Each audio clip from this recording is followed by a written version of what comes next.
नमस्कार और इस खास चर्चा में आपका स्वागत है। आज हमारे सामने है एक लेख का अंश जिसका शीर्षक है नाइन का चमत्कार, यीशु ने उठाया मृतक को, और ये लूका के सुसमाचार अध्याय 7 आयत 11 से 17 पर आधारित है। जी हाँ। तो आज हम कोशिश करेंगे कि इस लेख में जो घटना बताई गई है उसको थोड़ा गहराई से समझें। वो मौका जब यीशु ने नाइन शहर में एक नौजवान को दोबारा जिंदगी दी थी। बिल्कुल, एक बहुत ही मार्मिक घटना है ये। तो चलिए फिर इसकी बारीकी से पड़ताल करते हैं। कहानी की शुरुआत होती है जब यीशु अपने शिष्यों और एक काफी बड़ी भीड़ के साथ वो नाइन नाम के शहर की तरफ जा रहे थे। हाँ, लेख में जिक्र है कि उनके साथ काफी लोग थे। इससे शायद ये पता चलता है कि उनकी ख्याति उस समय फैल रही थी। हाँ, लगता तो यही है।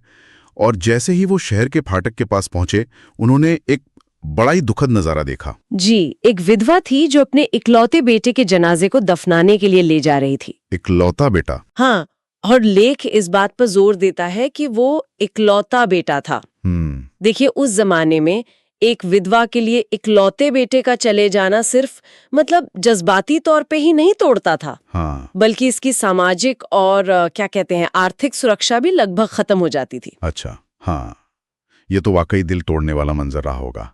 और लेख बताता है कि यीशु ने फौरन प्रतिक्रिया दी। जी। उन्हें उस विधवा पर तरस आया और उन्होंने सीधे कहा, मत रो।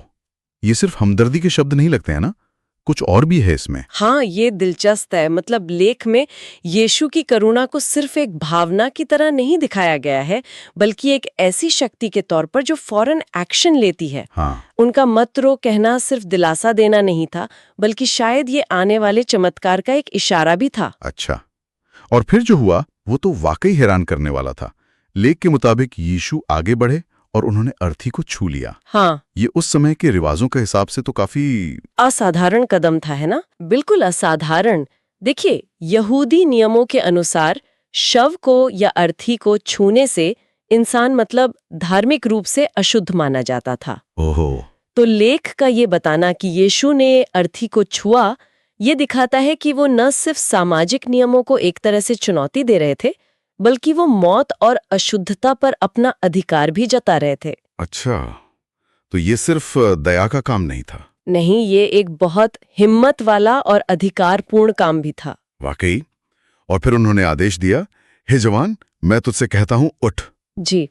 और लेख कहता है कि वो मरा हुआ लड़का फौरन उठ बैठा और बातें करने लगा। जरा सोचिए वो पल। हाँ, कल्पना करना भी मुश्किल है। फिर यीशु ने उसे उसकी माँ को सौंप दिया। उस माँ के लिए गहरे दुख से अचानक इतनी बड़ी खुशी तक का सफर। जी हाँ, और इस घटना का असर सिर्फ उस माँ तक ही नहीं रहा। जो भीड़ थी, उनकी प्रतिक्रिया भी बहुत कुछ कहती है। हाँ, लेख में लिखा है, सब लोग हैरान रह गए, उनमें एक तरह का डर समा गया। हाँ, एक खौफ, एक विस्मय। और वे परमेश्वर की बड़ाई करने लगे, कहने लगे, हमारे बीच एक महान भविष्यवक्ता उठा है। हाँ, और ये पहचानना महत्वपूर्ण है। क्यों?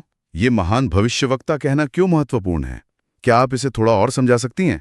देखिए, उन्हें महान भविष्यवक्ता कहना शायद लोगों को पुराने नियम की याद दिला रहा था, जैसे एलिय्याह नबी थे जिन्होंने विधवाओं के बेटों को जिलाया था। अच्छा, हाँ। तो ये दिखाता है कि लोगों ने इस घटना को परमेश्वर के काम के रूप में पहचाना।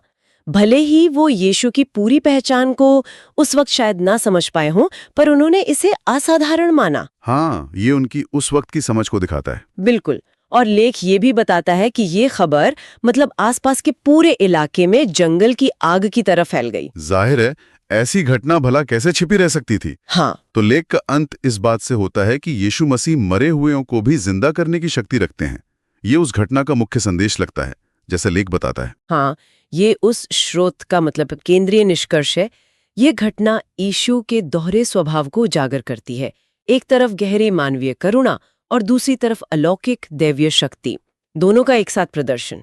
तो अगर हम सारी बात का निचोड़ निकालें तो ये लेख नाइन शहर की एक असाधारण घटना का वर्णन करता है, जहां गहरी हमदर्दी ने एक ऐसे शक्तिशाली काम को जन्म दिया जिसने न केवल एक परिवार को दोबारा जोड़ा, बल्कि पूरे समुदाय को हिलाकर रख दिया। हाँ, और उन्हें परमेश्वर के काम पर सोचने पर मजबूर कर दिया। बिल्कुल। और अंत में सोचने के लिए एक बात ये रह जाती है, लेख कहता है कि लोगों में भय समा गया और वे परमेश्वर की स्तुति करने लगे। ये भय और श्रद्धा का कैसा अनोखा मिश्रण रहा होगा। हाँ,